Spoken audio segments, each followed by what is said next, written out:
Tahun 2020 telah berlalu dan tahun kemarin bisa dikatakan tahun kesengsaraan dunia. Tahun COVID menginvasi banyak negara. Makhluk yang tidak terlihat itu menjadi musuh dunia yang memapar hampir 100 juta manusia di seluruh dunia dan membunuh hampir 2 juta manusia di tahun 2020. Di Indonesia, memapar hampir 800 ribu manusia, menghilangkan nyawa hampir 3%-nya dari yang terpapar. Secara bergiliran, yang terpapar membuat 800 ribu orang Indonesia 2-4 minggu berada di dalam isolasi. Anak sekolah, bisnis menjadi dari rumah. Manusia menjadi berjarak. Sosialisasi menjadi tidak berinteraksi langsung. Manusia menjadi tidak bisa merasakan vibrasi sesama manusia lagi. Manusia dulu jangankan vibrasi sesama manusia, vibrasi alam kita mengenal dengan baik. Kapan alam memberikan signal musim hujan akan mulai, musim panas akan berakhir, akan hujan, dan lain sebagainya. Kemudian manusia modern dalam 30 tahun ini sudah tidak mengenal alam lagi. Lalu sekarang manusia bisa-bisa tidak kenal sesama makhluk hidup lainnya karena tidak kenal vibrasi, termasuk sesama manusia.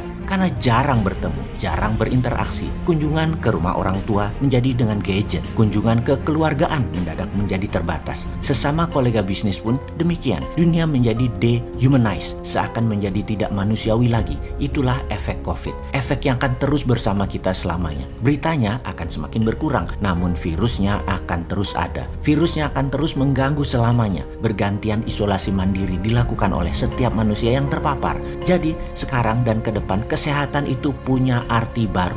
Antibodi punya pemahaman baru yang wajib dilakukan, bukan hanya wacana. Antioksidan, makanan sehat, hidup sehat dengan olahraga, kebersihan menjadi kewajiban baru. Di tahun 2021, saya secara pribadi mengatakan inilah tahun sehat. Kita harus selalu sehat, stamina baik, antibodi tinggi, dan untuk mencapai itu semua, vitamin menjadi wajib, makanan sehat menjadi wajib, hidup bersih menjadi wajib, dan bahagia tertawa lepas menjadi kewajiban baru. Tahun menarik 2021, tahun survival of the fittest. Siapa yang fit, mereka yang survive. Fit itu bukan berarti pintar, bukan berarti jagoan, bukan berarti pemilik kekuasaan akan fit. Fit adalah kemampuan menggeser, shifting menjadi lebih cocok terhadap pergeseran yang sedang dimainkan oleh globalis. Geser sebentar agar maunya globalis tercapai. Dari tahun 1910 sampai 1945 ada 2 perang besar. Perang Dunia Pertama dan Perang Dunia Kedua. Sejak 2013 ketika Tiongkok mulai ekspansi dengan obor yang saat ini mengikat 70 negara, kita semua setuju tidak setuju inilah mainan globalis. Ingat, Tiongkok adalah sentral global supply chain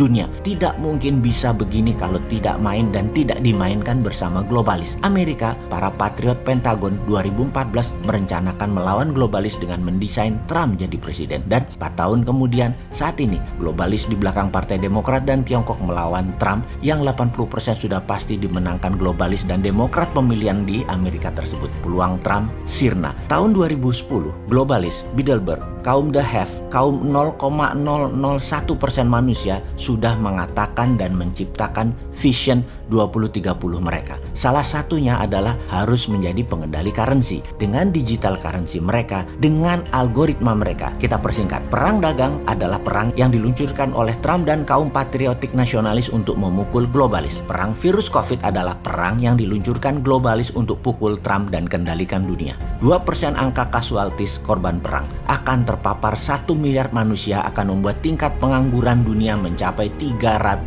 juta jiwa. Melihat data statistik ini, apa bedanya dengan 2 perang dunia? Yaitu Perang Dunia Pertama dan Perang Dunia Kedua. Sama, angka korban meninggal, angka pengangguran dunia secara presentasi sama. Sahabat, kembali ke resolusi survival of the fittest atas segala hal, ekonomi, kesehatan, dan banyak lagi. Resolusi baru tersebut pastikan kesehatan dan bahagia adalah utama yang harus kita capai. Urusan globalis dan patriotik nasionalis, kita lihat kemampuan pemerintah, para pejabat dan politikus. Buktikan mana NKRI mubung. Mampukah membuat tahun 2021 menjadi tahun annus mirabilis atau Anda menjadi sejarah contoh pengelola negara yang monggo isi sendiri.